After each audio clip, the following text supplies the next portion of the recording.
नमस्कार दोस्तों, आपका सेक्स एजुकेशन चैनल में बहुत बहुत स्वागत है। मैं आपके लिए केवल वही इन्फॉर्मेशन लाता हूं जिससे आपका पैसा, आपका शरीर, आपका स्वास्थ्य बचे और स्वस्थ रहें। मैं आपको ऐसी कोई जानकारी नहीं दूंगा जिससे आपका किसी भी प्रकार से नुकसान हो, क्योंकि मेरा उद्देश्य केवल आपको लाभ पहुंचाना है, न कि केवल मेरा लाभ करना है। तो दोस्तों, आज मैं आपके लिए लेके आया हूं, जो कि आपने थंबनेल में देख ही लिया होगा, कि लिंग को, या जिसे हम पेनिस कहते हैं इंग्लिश में, उसे लंबा मोटा कैसे करें।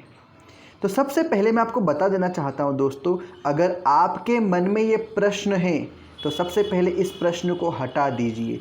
क्योंकि जो सेक्स की बीमारी है वो सबसे पहले प्रारंभ होती है हमारे दिमाग से।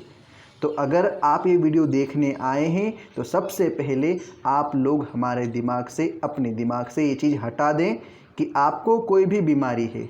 चलिए आता हूँ मैं मुद्दे की बात पर। तो आपको लगता होगा कि जो आपके पेनिस, आपके लिंग की साइज़ है वो छोटी है। अधिकतर लोग इसी बीमारी के शिकार होते हैं, परंतु ऐसा कुछ होता नहीं है।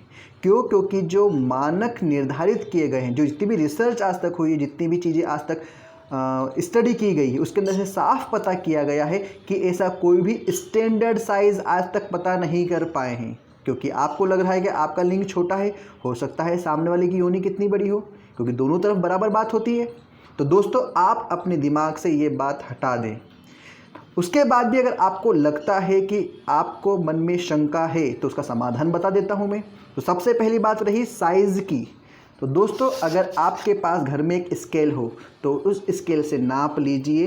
ये यहाँ पर हमारे पास जो इंचेस है ना, उस स्केल से आप क्या करें, इसको अपने लिंग को लेकर, पर ध्यान रखिए, लिंग एक होता है सोई हुई अवस्था में और एक होता है इरेक्ट अवस्था में, जो हमारा उत्तेजित अवस्था होती है। तो उस समय आप अपनी स्केल से उसे नाप लें। और अगर नाप कर आपको पता चलता है कि आपका लिंग 4 इंच का है तो आप खुश हो जाइए, मिठाइयाँ बंटवा दीजिएगा। अरे नहीं नहीं, मिठाइयाँ नहीं बंटवानी है। तो कुल मिला के दोस्तों, केवल 4 इंच का अगर आपका लिंग है तो ये नॉर्मल साइज़ है। इसमें आपको घबराने की बात बिल्कुल नहीं, क्योंकि 4 से 5 इंच जो साइज़ होती है वो नॉर्मल साइज़ होती है। और अगर उससे छोटा है तो उसके भी बहुत सारे समाधान हैं। पूरा वीडियो आप जरूर देखिए, आपको समझ में आ जाएगा कि आपको किस चीज़ का ध्यान रखना है। तो दोस्तों, जो महत्वपूर्ण बात है इस चीज़ में वो यह है कि आपका जो लिंग का साइज़ है वो मैटर नहीं करता है, वो मायने नहीं रखता है। क्योंकि जो महत्वपूर्ण चीज़ है वो है आपका प्रॉपर इरेक्शन होना। क्योंकि लोगों के मन में बस यही भावना रखी हुई है कि हम ये दवा खा लेंगे, या हम ये क्रीम लगा लेंगे, हम या तेल लगा लेंगे तो इससे ये हो जाएगा, वो हो जाएगा। हाँ, मैं आपसे बोलता हूँ कि कुछ ऐसी थेरेपी होती है, जैसे सक्शन पंप थेरेपी एक होती है, एक मसाज वाली थेरेपी होती है, ये कुछ थेरेपी होती है। परंतु इसका भी साइंटिफिकली ऐसा कोई प्रूवन नहीं है कि हाँ इससे आपको लाभ होगा ही होगा। हो सकता है आपको इससे कुछ नुकसान भी हो सकता है हमेशा के लिए आपका लिंग खराब भी हो जाए, जितना काम कर रहा है वो भी काम ना करे। तो दोस्तों, मुझे उम्मीद है कि आपको ये बात समझ में आ रही होगी। अब मैं आपसे बात करना चाह रहा हूँ कि आपके मन में जो डाउट था कि लिंग बड़ा करना है, तो आपको समझ में आ गया होगा कि आपको लिंग बड़े करने की आवश्यकता नहीं है, क्योंकि जो आपका लिंग है वो सफिशिएंट है। तो फिर लिंग बड़ा करना क्यों? देखिए, आप अधिकतर क्या करते हैं, अपने दोस्तों से मिलते हैं, अपने साथियों से मिलते हैं, उनके मन में एक हमेशा डाउट रहता है कि मेरा लिंग बड़ा है, उसका छोटा है, या मेरा छोटा है, उसका बड़ा है। आप एक दूसरे से कंपेयर करते हैं और इसलिए आपके मन में क्या होता है, इस प्रकार के कन्फ्यूज़न आ जाते हैं। तो दोस्तों, आपको कंपेयर करने की ज़रूरत नहीं, मैंने आपको अभी हाल दिखाया। केवल आपको 4 से 5 इंच नापना है।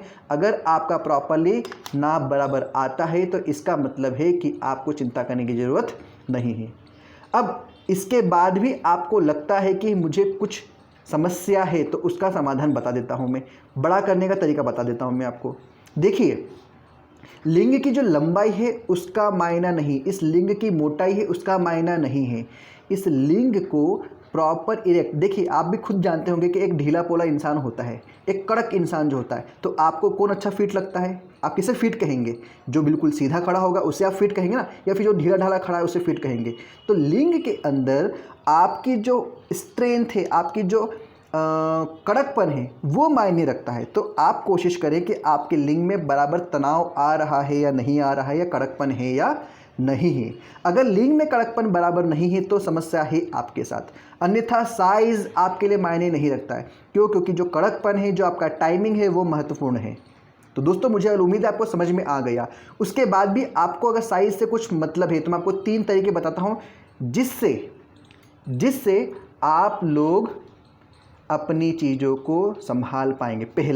सबसे पहला ध्यान रखिए, सबसे पहली समस्या आती है हमारी जो लिंग के ऊपर जो तोंद होती है, आपका जो शरीर होता है, उस तोंद को कम कर लीजिए। क्यों? क्योंकि जो तोंद जब बाहर आती है तो जो लिंग होता है उसकी साइज़ कहीं ना कहीं थोड़ी सी आपको टेढ़ी लगेगी। तो इसलिए क्या करें, आप अपने तोंद को कम कर लें, तो क्या होगा, आपका लिंग बराबर प्रॉपरली इरेक्ट होगा।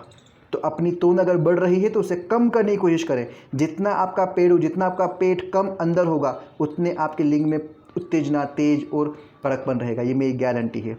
दूसरी बात वो है आपका खान पान, कि आप अपने खान पान को सुनिश्चित रखें, हमेशा स्वस्थ खाएं, साफ़ सुथरा खाएं, अपनी डाइट, हेल्थ, एक्सरसाइज को प्रॉपर रखें। और तीसरी जो है वो आप हमेशा ना करें, 15 दिन, 1 महीने में एक बार कर सकते हैं। जैतून के तेल से आप अपने लिंग की मालिश कर सकते हैं। लेकिन पर मालिश करनी, मैस्ट्रेशन नहीं करना, आपको हस्त मैथुन नहीं करना है, केवल आपको उस पर हल्की हल्की मसाज करनी है, वही 15 दिन, 1 महीने में, जिससे आपको काफ़ी फ़ायदा होगा। तो दोस्तों मुझे उम्मीद है, क्योंकि मैंने आपको साफ समझाया, मैं आपको भ्रमित नहीं करना चाहता, क्योंकि आप बहुत सारे विज्ञापन देखते होंगे, दवाइयों के एडवर्टाइज देखते होंगे, तेलों के एडवर्टाइज देखते होंगे, कुछ डॉक्टर्स भी आपको बताते होंगे, परंतु मैं आपको चाहूँगा आप अपने शरीर को, अपने पैसे को बर्बाद न करें। तो दोस्तों मुझे लगता है कि आपको समझ में आ गया होगा कि आपको लिंग कैसे बड़ा करना है। तो मुझे उम्मीद है अगर आपको ये वीडियो पसंद आया है तो शेयर कर दीजिएगा, सब्सक्राइब कर दीजिएगा, कमेंट कर दीजिएगा, आपकी जो समस्या है वो नीचे लिख दीजिएगा। इससे आपका कुछ नहीं बिगड़ा है, मेरा कुछ थोड़ा फ़ायदा होगा। तो दोस्तों मुझे उम्मीद है आप लोगों को ये चीज़ समझ में आई होगी। तो अगली बार मैं आपके लिए फिर से एक नई इन्फॉर्मेशन लेके आऊँगा। धन्यवाद।